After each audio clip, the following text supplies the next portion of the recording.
여러분 안녕하십니까. 오늘 또 참으로 좋은 날입니다. 하나님께서 여러분에게 기쁨으로 채워주시기 바랍니다. 저는 오늘 잠언 4장 23절의 말씀을 가지고 함정이라는 제목으로 은혜를 나누고자 합니다. 옛날 사냥꾼들은 땅에 함정을 파놓고 그 위에 풀과 나무 가지 등을 덮어놓아 짐승을 잡았습니다. 오늘 원수 마귀도 우리들의 길 앞에 함정을 파놓고 우리를 두적질하고 죽이고 멸망시키려 하고 있습니다. 이 때문에 우리가 조금만 발을 잘못 들여놓으면 우리는 함정에 빠져 절망하고 파멸할 수밖에 없습니다. 이러므로 우리는 마귀가 파놓은 함정에 빠지지 않도록 끊임없이 주의를 해야 합니다. 그러면 마귀는 우리들 앞에 어떤 함정을 파놓고 있을까요? 첫째로 마귀는 교만이라는 함정을 파놓고 있습니다. 일반적으로 교만이라고 하면 사람들 앞에서 자신을 과시하는 것으로만 생각하는데 하나님의 절대 주권을 받아들이지 않는 태도도 교만입니다. 천지 만물을 지으시고 운행하신 하나님께서는 절대 주권을 가지고 계신 분이십니다. 그러므로 하나님의 주권 앞에 순복하지 않은 피조물은 이 우주에 하나도 없습니다. 그럼에도 불구하고 처음 아담과 하와는 하나님의 주권에 도전했습니다. 하나님께서는 분명히 창세기 2장 16절로 17절에 동산 각종 나무의 실과는 내가 임의로 먹되 선악을 알게 하는 나무의 실과는 먹지 말라. 내가 먹는 날에는 정령 죽으리라고 말씀하셨습니다. 그러나 그들은 마귀의 올무에 걸려 하나님의 주권에 도전하고 선악을 알게 하는 나무의 실과를 따먹고 말았던 것입니다. 이러므로 아담과 하와의 타락은 하나님의 주권에 도전하는 교만으로 인한 타락이었습니다. 나아가서 교만은 하나님께서 주신 믿음의 분량과 분수의 한계를 지킬 줄 모르는 태도입니다.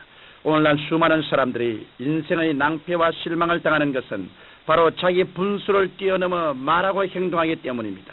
뿐만 아니라 교만은 남의 인격을 무시하는 태도입니다. 하나님께서 인간을 지으실 때 당신의 형상과 모양대로 지으셨습니다.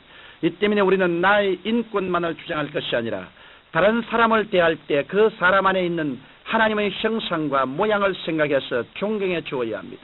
만일 우리가 어떤 사람을 비난하고 헐뜯고 공격하면 그 사람 속에 있는 하나님의 형상과 모양을 비난하고 헐뜯고 공격하는 것이 됩니다. 이러므로 우리는 다른 사람을 대할 때 그 안에 있는 하나님의 형상과 모양을 먼저 생각하고 그 사람의 인격을 존중하여 인권을 인정해 주어야 할 것입니다. 여러분은 마귀가 파놓은 함정 가운데 첫째가 교만이라는 것을 분명히 알고 하나님 앞에서나 사람 앞에서나 겸손한 생활을 하게 되시길 바랍니다. 둘째로 마귀가 파놓은 함정은 탐욕입니다. 정당한 노력의 대가를 바라지 않고 부당한 욕심을 갖는 것이 바로 탐욕입니다. 사람의 마음속에 탐욕이 생기면 부정과 부패가 뒤따릅니다. 오늘날 우리 사회를 시끄럽게 하는 흉악범들을 보십시오. 그들은 선량한 주민들의 재산을 강탈할 뿐 아니라 부모 보는 앞에서 딸을 강간하고 살인을 스슴치 않고 행합니다. 예전에는 배가 고파 강도질을 했습니다. 그러나 오늘날 한국에서는 가난이란 말이 없어졌습니다. 누구든지 성실하게 일을 하면 먹을 것과 입을 것을 마련할 수 있습니다.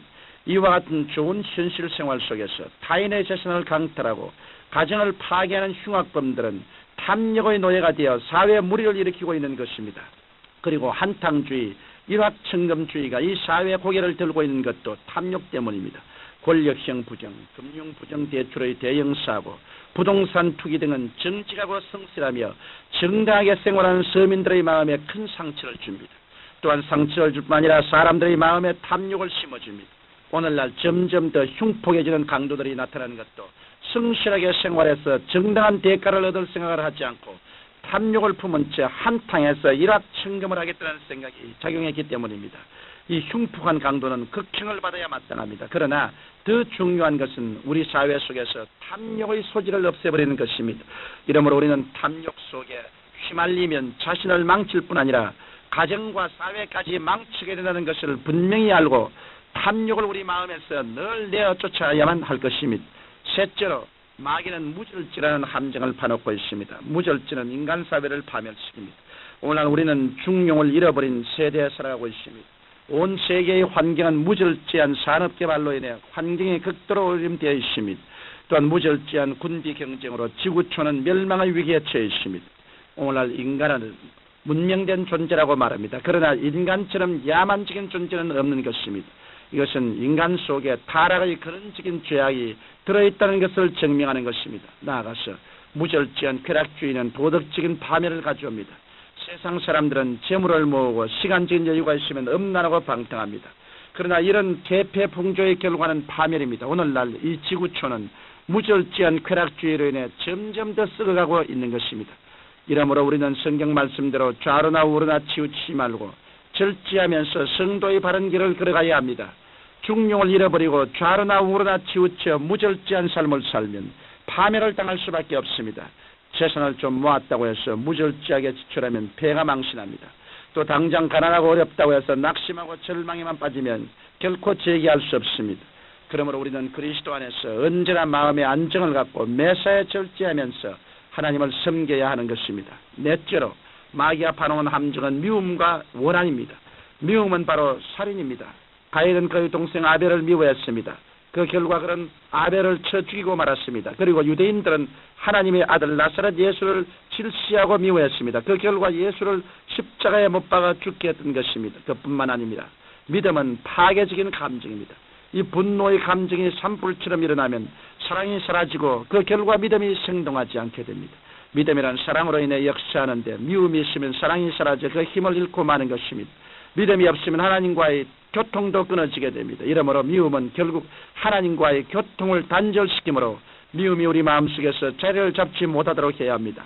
원한도 무서운 감정입니다. 우리가 우리에게 상처를 준 사람을 용서하지 않고 원한을 품고 있으면 그 원한은 먼저 우리 마음속에 평화와 기쁨을 빼앗아가 버리고 맙니다.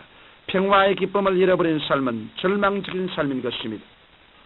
이러므로 우리는 늘 마음속에서 미움과 원한을 예수 이름으로 뿌리 뽑고 그 대신 용서와 이해와 동정과 사랑으로 가득하게 채워넣어야 합니다.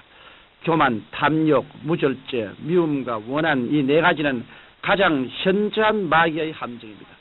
그러나 우리가 교만과 탐욕과 무절제와 미움의 올무를 제하고 예수 그리스도를 통한 믿음, 소망, 사랑을 받아들이면 우리는 영원히 잘됨같이 범사에 잘되고 강건하며 생명을 얻되 더 풍성이 없는 삶을 살아갈 수 있을 것입니다.